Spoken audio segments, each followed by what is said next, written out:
सभी को मेरा प्रणाम। मैं शोभना आज अकर हिंदी समूह की पटल श्रृंखला में साई उपन्यास के 8वें भाग का 13वीं दृश्य आपके सामने प्रस्तुत करने जा रही हूँ। बड़ी दोपहरी थी, हवा रुक गई थी, पेड़ का पत्ता तक हिल नहीं रहा था।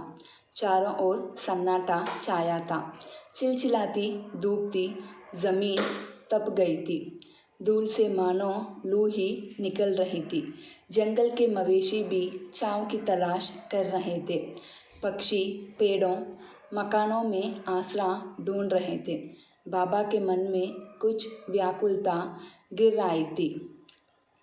भक्त पसीने से तरबतर होकर आकर दर्शन लेते फिर चले जाते। साई उनके चेहरे निहारते और मन ही मन कहते, कितनी नासमझ है यह मानव जाति, पर खुद को महान समझने में कभी कोई कमी नहीं रखती। आने वाले किसी भी संकट का इनको एहसास भी नहीं होता।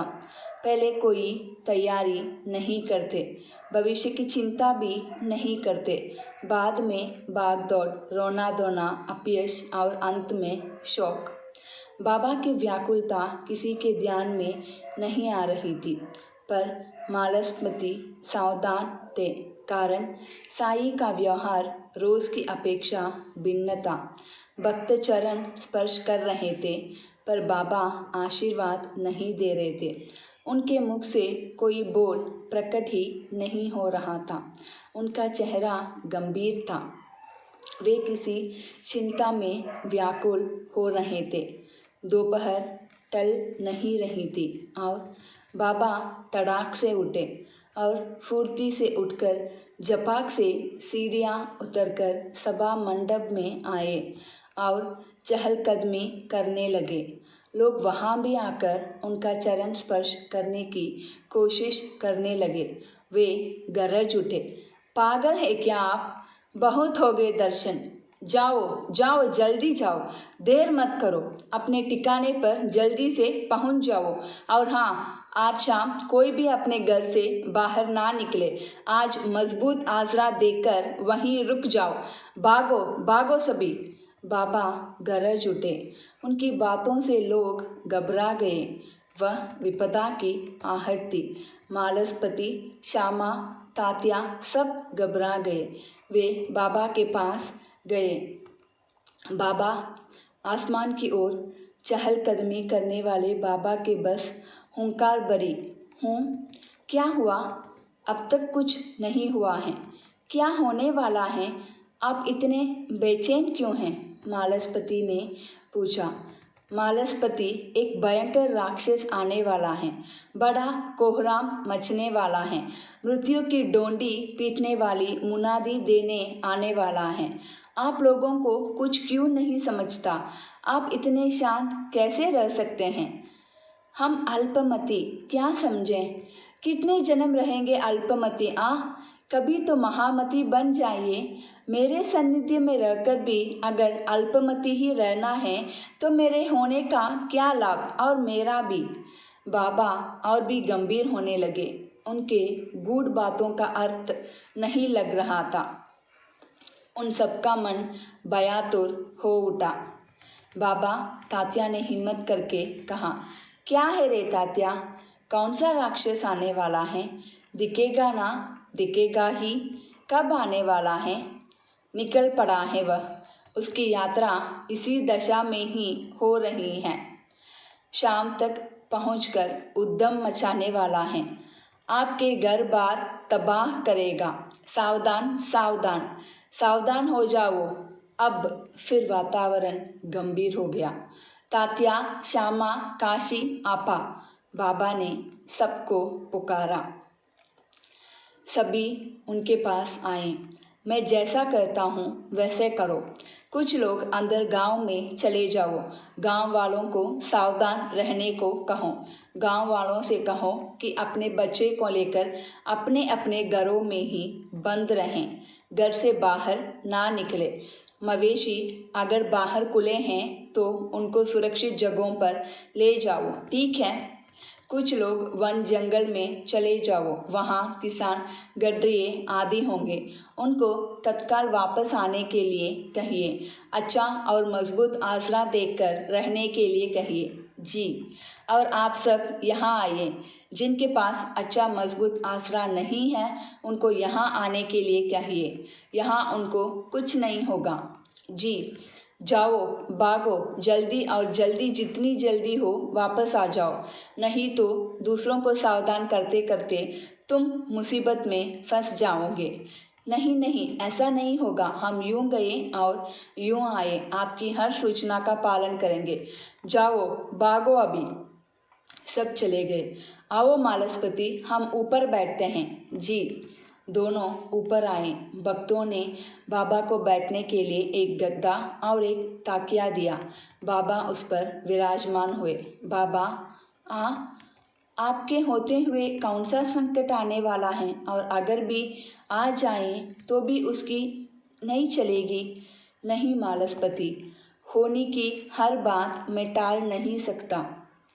तो भी आपके होते हुए हम भक्तों को किस बात का डर? हमें आपका आदर तो है ही ना। भगत, यह भी एक अंधा विश्वास है। सृष्टि का चक्र विराट और रहस्यमय होता है।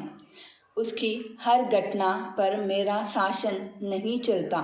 हर बात मेरे नियंत्रण में नहीं होती और सृष्टि चक्र के अनुसार मुझे भी वर्तन करना पड़ता है। उस अल्लाह के मन में क्या है, किसे पता। फिर बाबा चुप हो गए, एकदम शांत। मालसपति जान गए कि उनके अंतर्गत कोई भयंकर संघर्ष चल रहा है। एक तूफान बाबा के मन में घुमड़ रहा है, तांडव कर रहा था। उनकी यह लड़ाई, यह रौद्र भीषण किसी से चल रहा था, कोई नहीं जान सकता। पर ऐसा समय बाबा की पूरी देह थरथरा उठती है, लाल हो जाती हैं, उनकी धमनियाँ पकड़ने लगती हैं, आंखें चमकने लगती हैं, मुद्रा सूर्यबिंब सी तपकर चमकने लगती हैं। फिर उसी क्षण उनका ध्यान सामने बैठे अपने भक्तों की ओर जाता और वे खुद पर काबू पाकर अंतर्मन के संघर्ष का बाह्य शरीर पर होने वाले प्रभाव को रोक लेते हैं। ऐसे समय में मगर वे किसी से बात नहीं करते, बिल्कुल चुप रह जाते। अब भी ऐसा ही हुआ। मालसपति बस उनको देख रहे थे। एक ओर वे हैरान थे तो दूसरी ओर बाबा के कारण कहीं भीतर एक सुरक्षा की भावना भी उमड़ रही थी। बाबा ने विपदा की आहट पाई थी, पर उसके तीख तीख स्वरूप का आकलन उनको नहीं हो पा रहा था। तात्या, श्यामा, काशी, आपा जब अपने अपने काम निपट कर वापस लौटे तब सूर्य पश्चिम की ओर तेजी से ढल रहा था।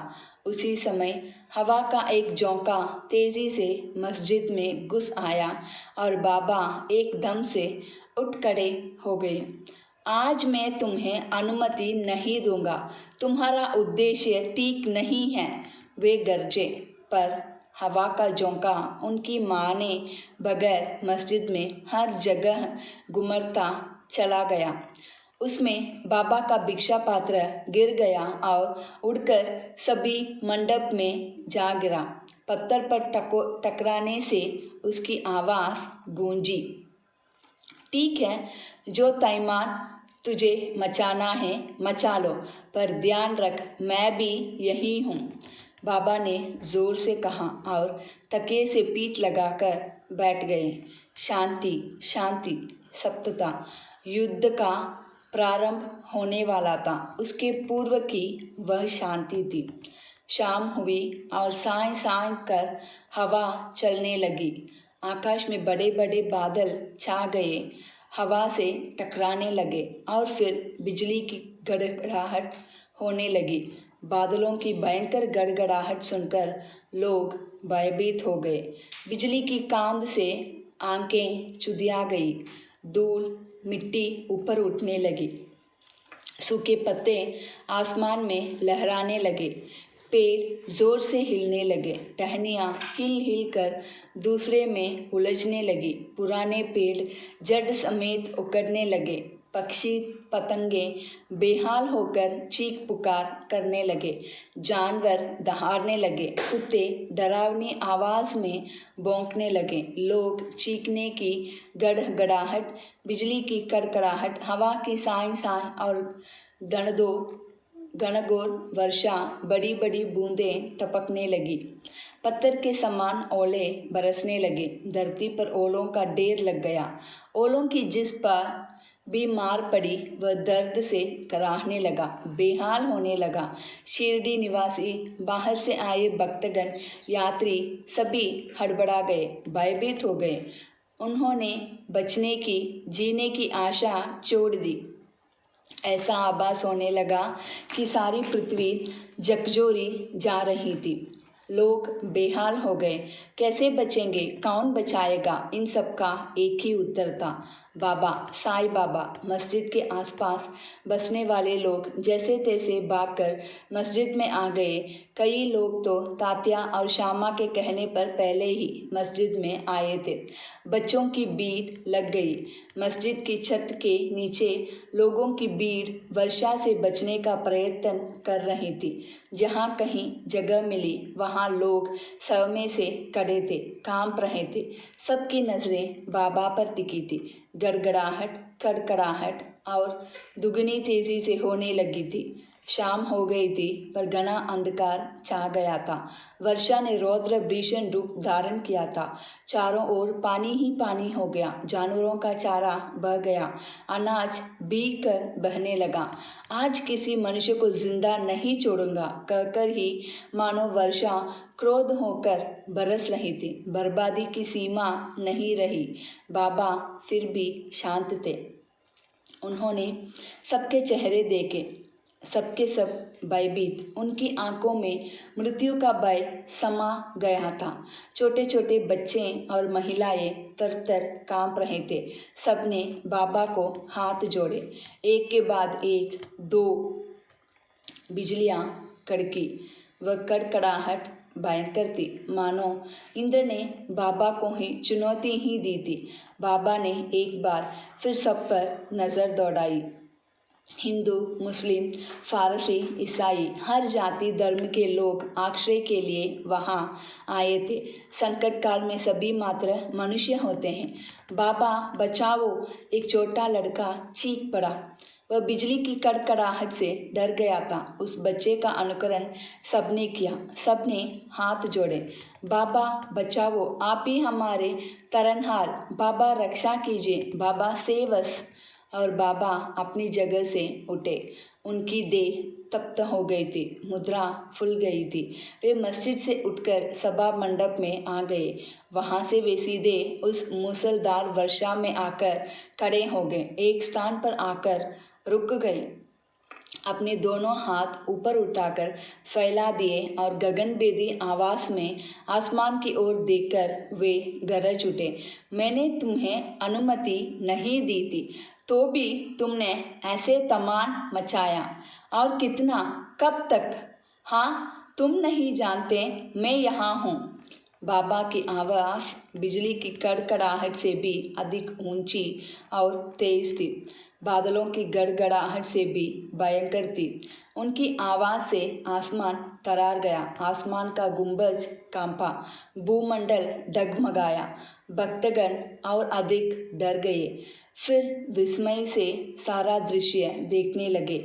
एक महान चमत्कार उन्हें अपनी आंखों से देखने को मिल रहा था। एक महान संत अपने भक्तों की रक्षा के लिए पंच महाभूतों से लड़ रहे थे, आंधी तूफान से लड़ रहा था।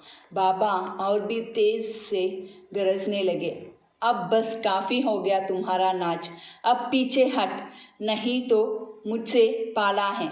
इसके बाद मैं एक बूंद, एक लहर और इतनी सी भी आवाज़ सहन नहीं करूँगा। क्या समझे, मैं साईं बाबा इस पृथ्वी की रक्षा करने के लिए समर्थ हूँ। अब रोक अपना यह तांडव, रोक। और उन शब्दों का जादू चल पड़ा। बाबा भक्त भागम भाग करने लगे। बिजली ने अपनी चमचमाहट संभाली। वर्षा की धारा धीरे धीरे रुकती चली गई। हवा चोर की तरह अदृश्य हो गई, बादल चित्रा गए और फिर सांझ की रोशनी फैलने लगी। भक्तों ने मुक्ति की सांस ली। आसरा छोड़कर सभी बाबा के पास दौड़कर आ गए। माटी कीचड़ की परवाह किए बगैर वे बाबा के चरण स्पर्श के लिए चटपटाने लगे। बाबा शांत हो गए। उनके चेहरे से क्रोध के भाव लुप्त हो गए थे। वहाँ पुनः हंसी की झलक रही थी। किसी ने कहा, साईं बाबा की जय, साईं बाबा की जय। ओम साई राम। धन्यवाद। हमारे साथ जुड़े रहने के लिए हमारे YouTube चैनल को सब्सक्राइब कीजिए। Thank you.